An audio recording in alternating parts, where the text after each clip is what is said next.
Terrance Carter Jr. has great yards after catch creation and the make you miss ability that is rare at the tight end position to be a playmaker in the NFL.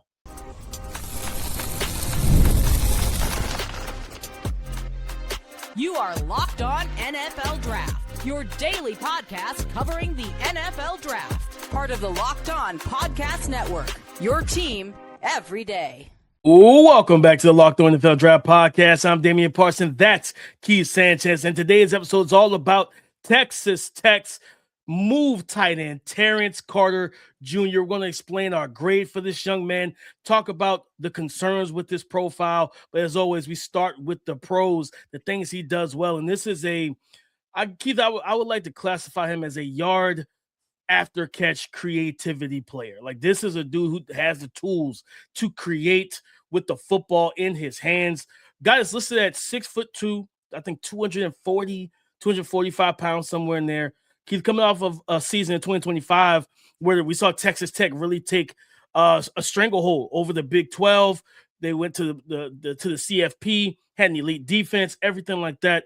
Terrance Carter Jr., 55 catches, 624 yards receiving, 5 receiving touchdowns. Keith, what stood out to you on film when you watched the Texas Tech Raider tight end?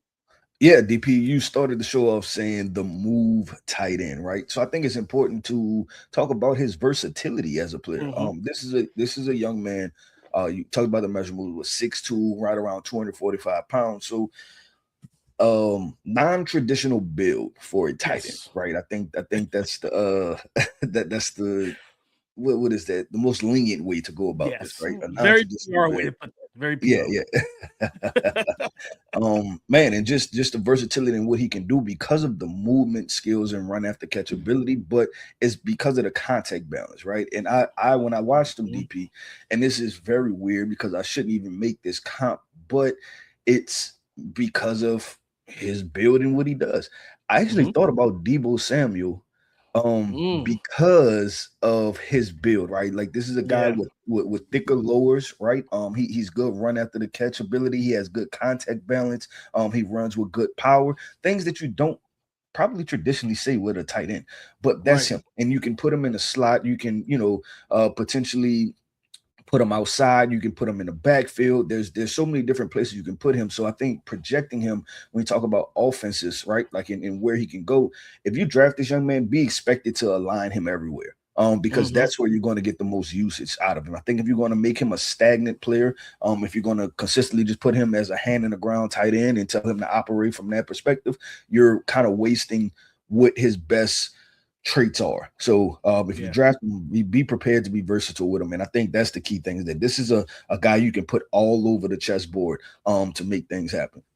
No, 100%. He's a fantastic space player. And Keith, he's to everything you talk about, just that versatility. You see the manufactured touches, the screens that they throw to him, and just get him the football. Like, and you don't see a lot of tight ends that you just say, well, we can get you the football by any means necessary, right? And it's just like, okay, we line you up as a outside receiver and we run a tunnel screen with receivers and linemen blocking for you, and that ability to string together cuts. I think we talked about that with what tight end was that yesterday? Oh, Jamari Johnson. Yeah, yep. We talked about not yesterday, but Tuesday. We talked about Jamari Johnson. It's like, man, 6'5", 257, 255, and he's able to string together cuts.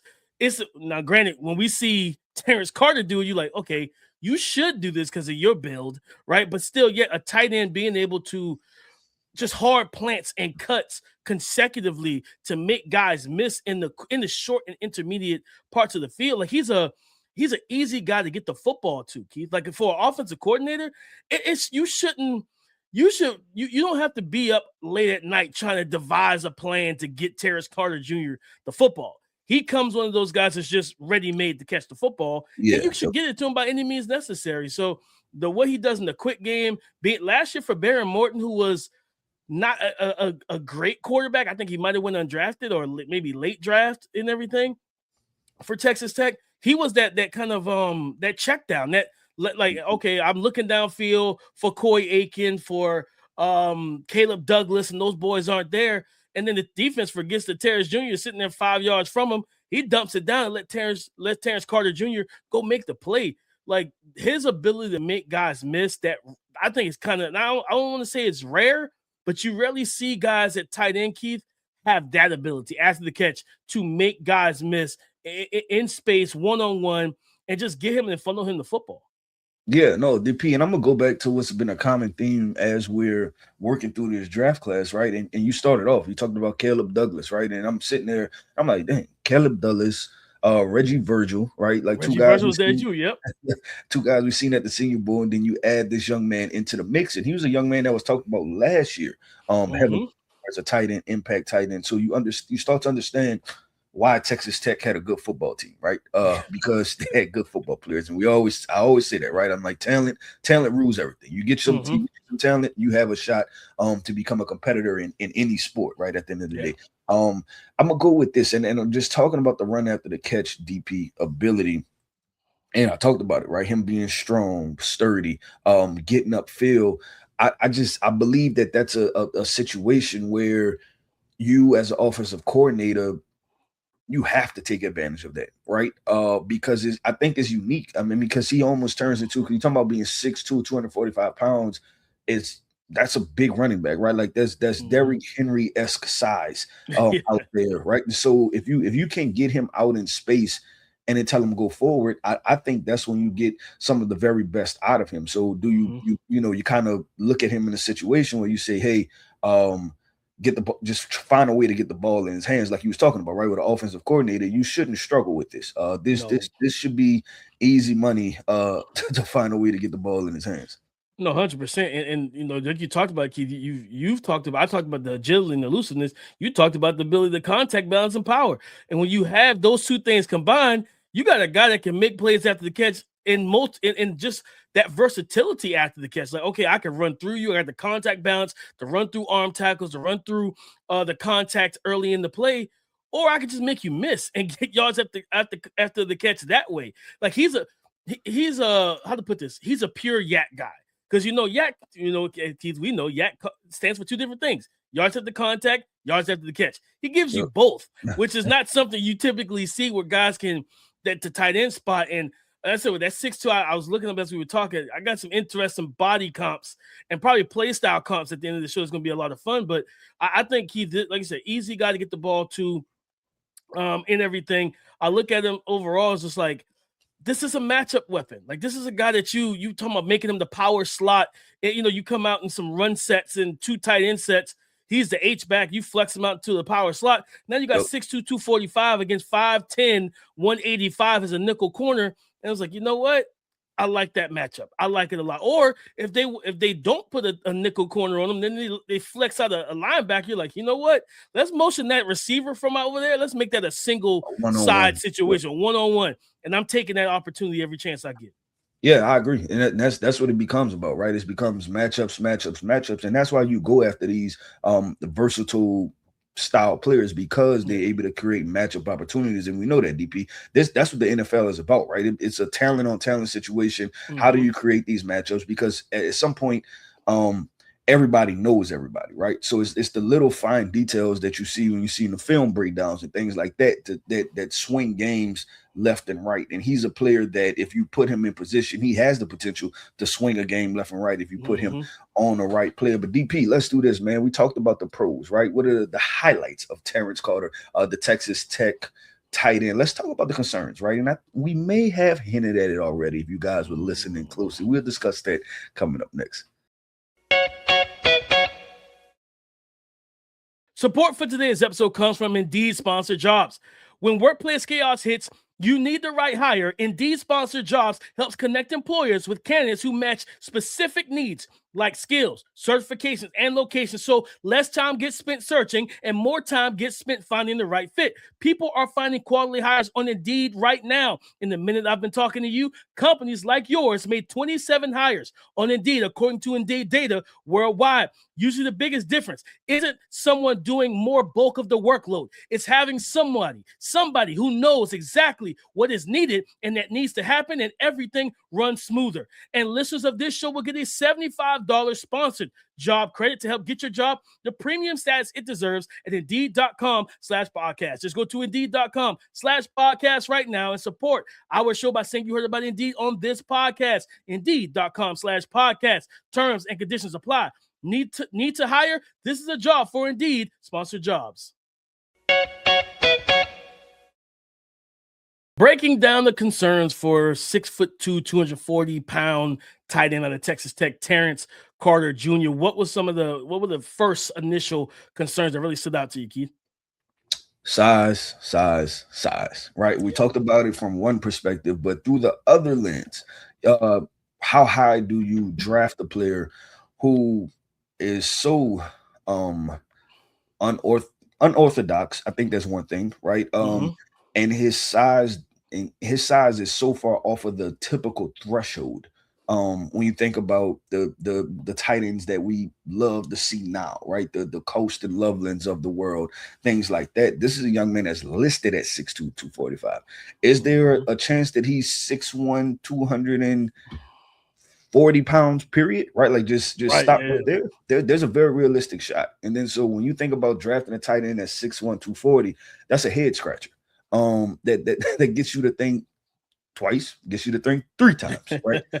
About doing that. So I think that's it may, DP, unless this season he's able to show a clearly, because this is the thing, when you have players like that, right, that are so far off of the size thresholds, it's usually a player before them that sets the tone, becomes a Pro Bowler, becomes an All-Pro, that then changes the narrative about it. Yeah. Terrance Carter appears that, and you have comps coming up, so I'm interested to hear your comps. But he appears in this era, right at this moment, he's going to be the only one. And then so the question is, which NFL team is willing to kind of stick their neck out there and tell fans and tell fan bases and tell the rest of the NFL that we like him regardless of what the typical size threshold are. No, 100%. That was one of the things that stood out to me too, Keith, was the size, the frame. I'm like, man, like 245, like he's on more on the leaner side of that, right? Yep. Like you said, he does have the strong legs, he does have the contact balance, but it's the size, it's the frame of, are you more pass catcher? Well, which leads to the question of, are you more pass catcher than run blocker? And I think for me, the thing I want to see, his point of attack technique needs to improve, and his play strength, right? As an inline blocker and job blocker, like he's not somebody that's going to be like, as we talked about with Jamari. I think Jamari can be more than a functional above average run blocker with his size and build. It's just all about technique and maybe adding a little bit of strength. With him is that, yeah, he's definitely somebody you want in the wide zone. I don't think you ever want to put a Terrance Carter Jr. and tell him, hey, we're in the gap scheme. We want you to be a drive blocker at the point of attack on the edge 100%. against edge defense, where it's a 4-3 defensive end, or it's an outside linebacker, right? Like you think you playing the Cleveland Browns. Okay, yeah, you're not blocking Myles Garrett, but you're blocking Jared Verse. You know what I mean? Like, I don't think that's where you want him best. I think his run blocking probably will be more suited in a zone scheme, or if you flex him out detach him from the line of scrimmage and you get him one-on-one with either a nickel corner, a safety, or a linebacker, he gets to block in space. And that way, okay, you're more of a seal blocker than a drive guy. I don't need you to, yes, I want you to still run your feet and try to move the guy, but I don't need you to get a pancake and put him in the dirt and finish with just a nasty demeanor. Just seal him. That's all I need you to do. Seal the block. Don't be a liability, but that's going to be the big thing for him, is just, like, what kind of blocker are you going to be in the NFL? I also say this too, Keith. I don't believe at Texas Tech, it was some scheme stuff. They didn't have him run a big route tree.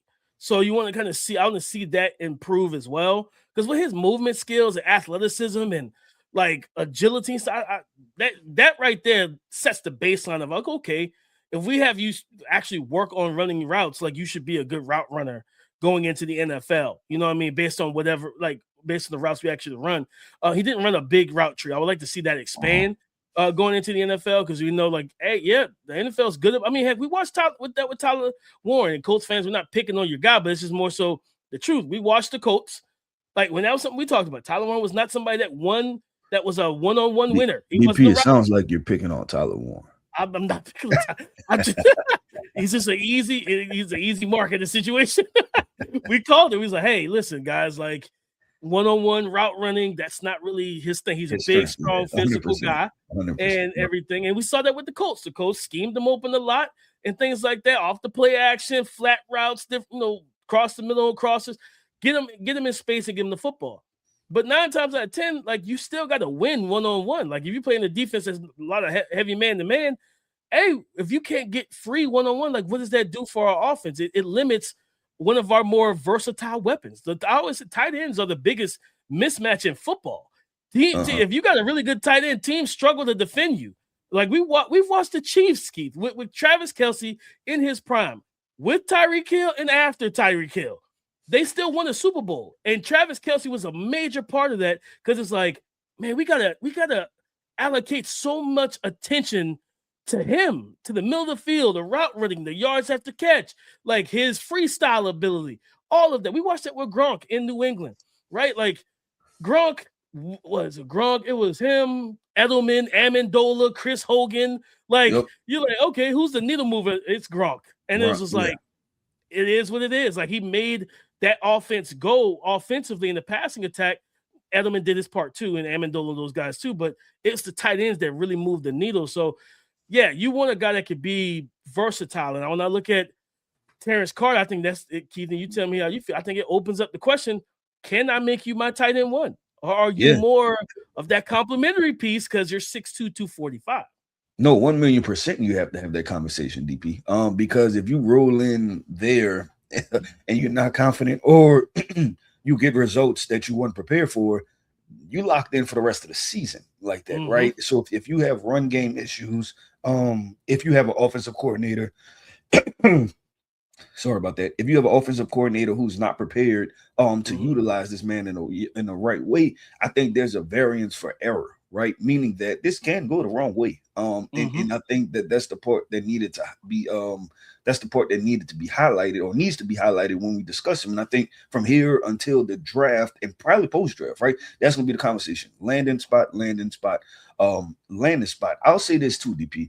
I'm interested to see from an athleticism. In the first segment, we talked about things that were centered around lateral agility, like making people miss in space, contact balance, things like that. I'm interested to see what his actual 40 time is. Because I thought that there was good speed, but I thought it topped out fast, right? And we use this phrase, right? I mean, we talk about this a lot, right?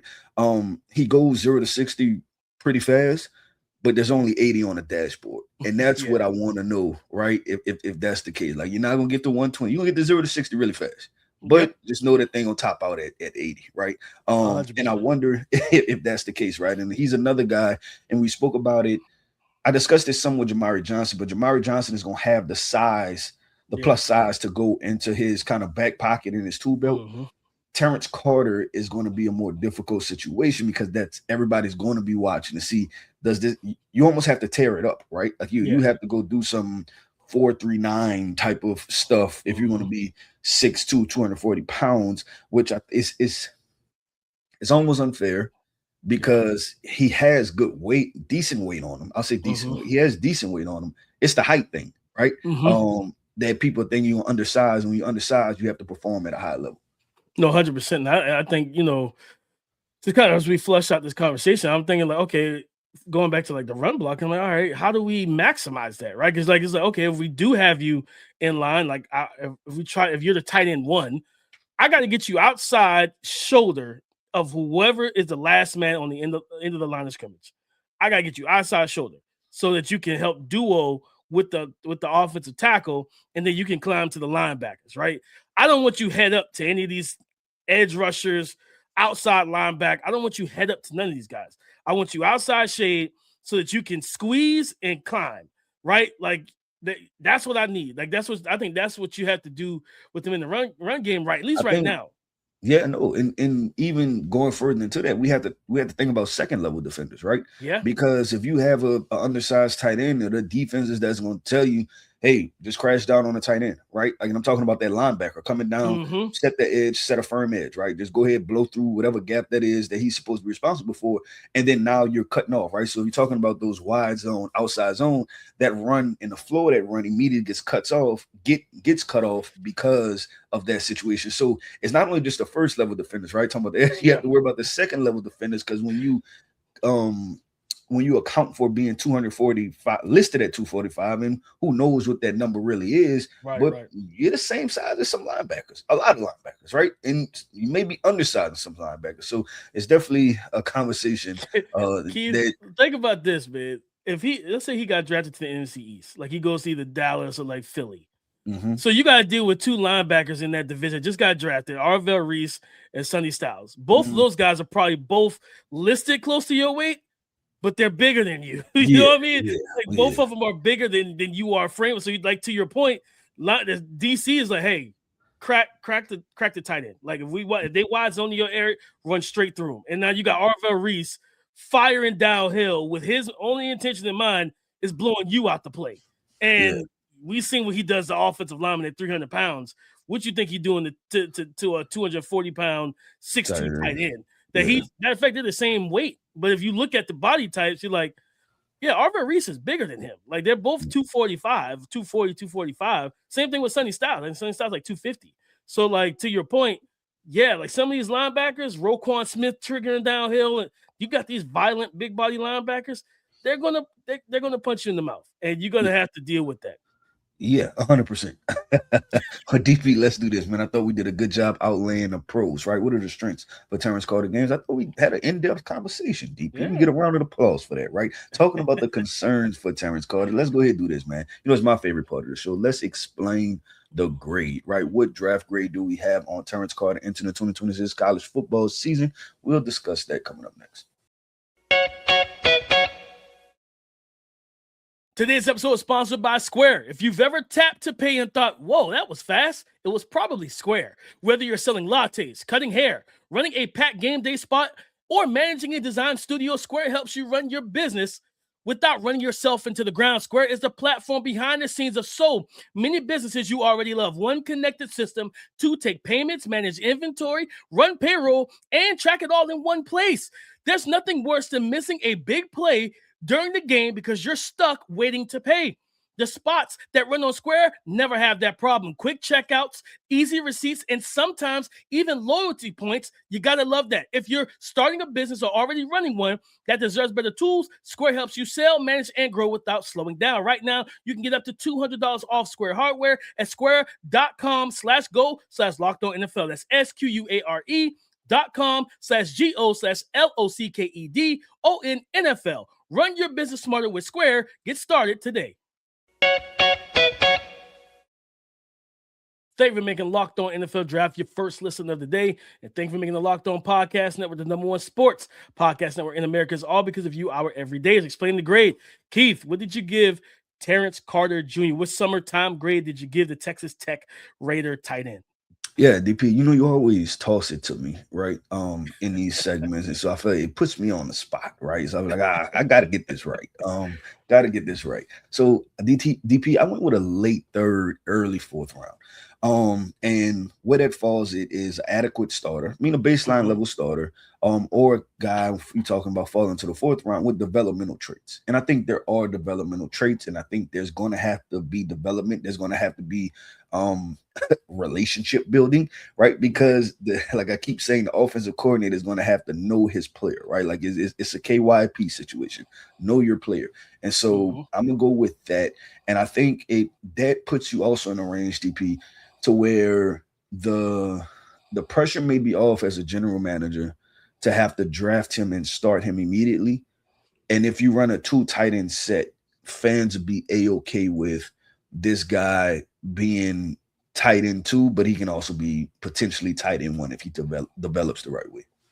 No, 100%, Keith. I'm with you. I gave him a late third round grade as well. Again, the pass catching ability is just you love what you see. The tools are there. The floor can be set there as, hey, we come out in 12. Like, he's a guy that I think you asked that with Jamar Johnson. Like, hey, do you have to have another tight end with him. Yeah. You know, another tight end with him in the room. I think, you know, when I look at Terrance Carter right now, the answer is yes. Like I have to have another guy, especially for run blocking situations, right? Like, or not even just run block, but if you're the tight end one, and let's say we're getting a simulated pressure look, and we got to go max protect, right? Like now you got a pass pro. We can't utilize you as a weapon because they're showing pressure, and we want to make sure we can account for all the different body types or the bodies at the line of scrimmage. So quarterback goes max protect. It's the same thing with running backs, right? Everything is cool until you got to block. Like you could be a great receiver out the backfield, you can tote the rock real well, but if Aaron Rodgers is back there, if Peyton Manning's back, Tom Brady's back there, Pat Mahomes back there, and you're not pass protecting, you're not gonna be on the field, big dog. Like that's just what it is. So I want to, that's where I have the issue with him just overall. But I think pass catching wise, and I think there's again improving the route running or expanding that tree. The ceiling is even higher as a pass catcher, but the run blocking stuff and just blocking in general is where it is. And at 6'2", 245, I started thinking about different players, and it was three that came up. Number one was most recent guy was Harold Fannin. Harold Fannin was 6'3" and a quarter, 241. I thought about him also, and I was like, he's probably a more he has more body control. Yes, I thought less of the rumbling and bumbling Harold Fannin. That's what I kind of thought of. He's definitely going to be, I think, more athletic because I think Fannin ran like a 4.7 or whatever. But remember, we talked about Fannin has that defender background as a football player too. So defensive end. So like you see that physicality and aggression and like that's in his game. Where you look at Terrance Carter, he's more of the finesse version of Harold Fannin. I think Fannin, and we saw he did a really good job for the Cleveland Browns as a rookie, which is why they let go of David Njoku, right? Because you look at Harold Fannin like that's the new tight end one for this team. Yeah, they got him like third round. Okay, we're moving on. Yep. And they got him in the third round. Other guy came to mind, Keith, Jonnu Smith, 6'3", 248. You know what I mean? That was another guy. He ran the 4.62. And he's always been a versatile, similar to what we talk about, just easy to get the ball to. Now, I think Jonnu has played some like full back and they hand the ball off. I don't know if we're doing that with Terrance Carter, like just like handing them traditional run stuff, inside zones and all that, but just the screens, just easy to get the football to that Jonnu Smith. Now, the last one, Keith, it was Aaron Hernandez. And I pulled up Aaron Hernandez's RAS score, his relative athletic score. He had an 8.3. He was 6'2", 245. Crazy enough, like he only jumped like 33 inches in the vert. He had like a 9 broad, which was crazy. So not great. Not great. No, not great at all. His short shuttle was great, 4.18. 3-cone was 6.83. His 40-yard dash was a 4.64. And his I think his miles per hour on the 40 was like 21.2. So like we know, and I remember talking to a former Giant defensive back. I won't name him, but I remember talking to him, and he was like, when we played those Patriot teams with Gronk and Hernandez, they were more afraid of Hernandez because of how the Patriots used Hernandez. He lined up everywhere. Similar to what we talked about with Terrance Carter. He was all like, they put him there. Now, he did some of the stuff Jonnu Smith and them did. They ran the ball with Hernandez, like inside zone and some power downhill stuff and things like that. But you see him at H-back, tight end, big slot, X receiver. And I don't think people, for those who have not, if you're listening to this, you're too young to remember Aaron Hernandez, go look up his YouTube, rest in peace to him. But go look up his YouTube highlights. Like, Aaron Hernandez was a dog on the field. Like, he was a matchup problem for team. That's when the Patriots brought in that 2 tight end set. It took the league by storm, similar to the Wildcat and stuff, where it was just like, yeah, teams aren't running 2 tights. And it was like, oh, we will. We're going to live in it. And it was like, but we got 2 tights that we can detach and flex out. So those are the 3 names that came to mind, Keith. Harold Fannin, Jonnu Smith, and Aaron Hernandez. Yeah, now I'm going to say I like the Jonnu Smith pool. Wasn't expecting that one. Didn't think of that one at all. I told you I thought of Harold Fannin some incapacity. I like the Jonnu Smith, and I think somewhere in between Jonnu Smith and Harold Fannin where it could be, just him, because I think the Browns did a good job of getting the ball into Harold Fannin's hand. and allow him to be a run after the catch player, and just move the ball. So I actually like that, DP. I think somewhere in between those two guys for me, the Harold Fant and Jonnu Smith, I couldn't think any comps because I was sitting there, I was stuck, DP. Outside of my comp is if I was typing up a report, a less rumbling, bumbling Harold Fant, right? I couldn't think of anything spot on, but I like the two that you came up with, and honestly, even throwing Aaron Hernandez, because I'm looking at mock draft. I was like, how many tight ends are under 6'2", right? Like a 6'2" and under. I had to Google Aaron Hernandez's RAS because he's not in mock draftable, which is crazy.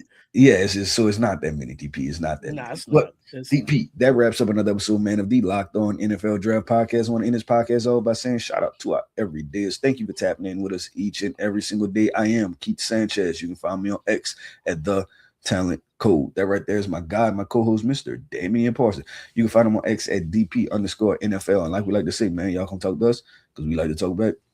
Go subscribe and follow for free on YouTube, wherever you listen to podcasts, to get the latest episode as soon as it is available. On tomorrow's show, we're taking a quick little break from the summer scouting. We'll talk some NFL rookies to watch in training camp because, guys, guess what? Football is officially back. Some teams been in camp for about a week. You got some teams is already in full. Yep. Like, football is here. I think the Hall of Fame game might be next week, Keith. So, yeah, the preseason is about to be football is here, guys. You smell it. It's in the air. Pads are popping, all of that. So we're going to talk about the rookies from the 2026 NFL draft that you need to watch during training camp that could be impact players. We'll talk about that on tomorrow's show. So come and join the conversation again tomorrow on the Locked On Podcast Network, your team every day.